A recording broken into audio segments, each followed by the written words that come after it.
About 1730, Staff Sergeant Darren Hoover, friend and mentor,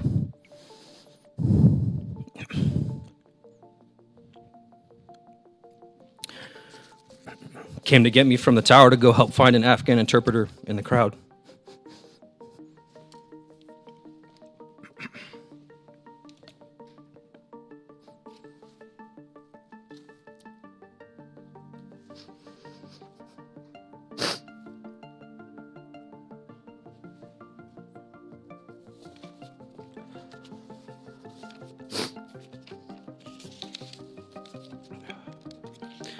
We found the interpreter and his brother, born with American passports. They told us of 5 family members still in the canal. I stayed there waiting for the family members standing against a 2-foot canal wall. 10 minutes passed. Then a flash and a massive wave of pressure. I'm thrown 12 feet onto the ground, but instantly knew what had happened. I opened my eyes to Marines dead or unconscious lying around me.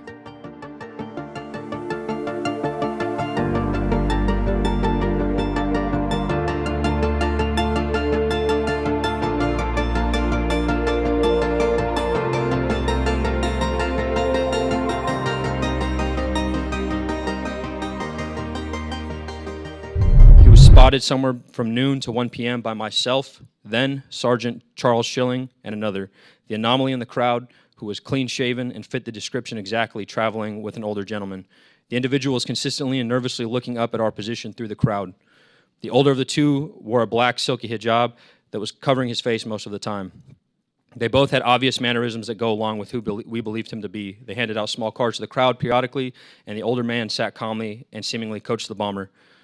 Over the communication network, we passed that there was a potential threat and an IED attack imminent. This was as serious as it could get. I requested engagement authority while my team leader was ready on the M110 semi-automatic sniper system. The response, leadership did not have the engagement authority for us. Do not engage. I requested for the battalion commander, Lieutenant Colonel Brad Whited, to come to the tower to see what we did. While we waited for him, psychological operations individuals came to our tower immediately and confirmed the suspect met the suicide bomber description. He eventually arrived and we showed him our evidence, the photos we had of the 2 men. We reassured him of the ease of fire on the suicide bomber. Pointedly, we asked him for engagement authority and permission. We asked him if we could shoot. Our battalion commander said, and I quote, "I don't know," end quote. Myself and my team leader asked very harshly, "Well, who does? Because this is your responsibility, sir." He again replied he did not know, but would find out. We received no update and never got our answer. Eventually, the individual disappeared. To this day, we believe he was a suicide bomber. We made everyone on the ground aware. Operations had briefly halted, but then started again. Plain and simple, we were ignored. Our expertise was disregarded. No one was held accountable for our safety. About 1730, Staff Sergeant Darren Hoover, friend and mentor,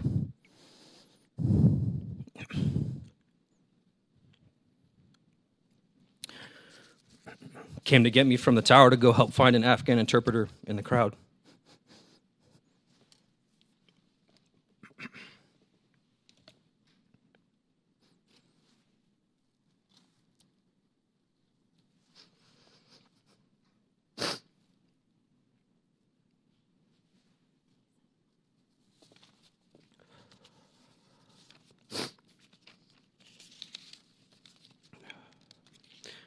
We found the interpreter and his brother, born with American passports.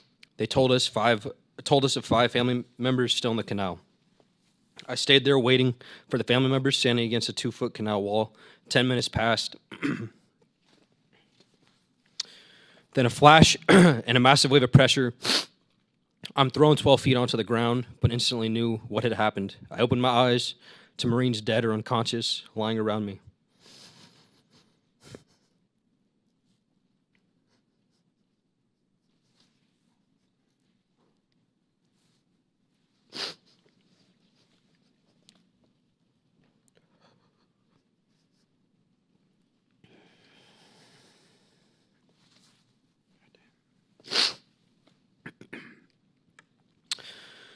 A crowd of hundreds immediately vanished in front of me, and my body was catastrophically wounded with 100 to 150 ball bearings now in it.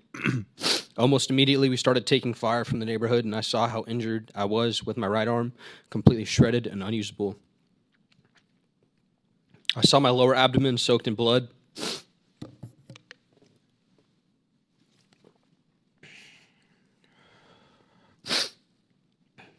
I crawled backwards roughly 7 feet because I thought I was still in harm's way.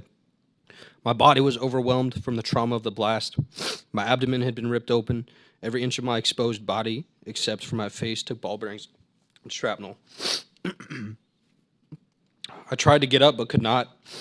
Laying there for a few minutes, I started to lose consciousness when I heard Chaz, my team leader, screaming my name as he ran to me. His voice calling to me kept me awake.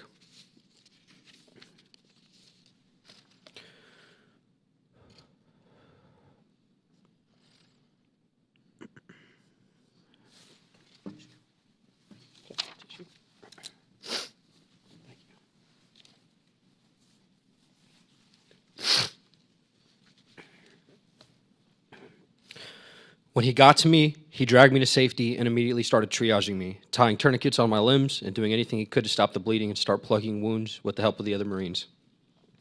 I was awake through most of it, screaming, moaning, and cursing. I ask you to please ask me about getting shot at the tower in Abbey Gate and how no one wanted my report post-blast. Even NCIS and the FBI failed to interview me. Ask me to elaborate on my ordeal post-blast, and ask me about this one little girl and her family that I reunited. Our military members and veterans deserve our best because that is what we give to America. The withdrawal was a catastrophe, in my opinion, and there was an inexcusable lack of accountability and negligence. The 11 Marines, 1 sailor, and 1 soldier that were murdered that day have not been answered for. Thank you for giving me this opportunity to speak.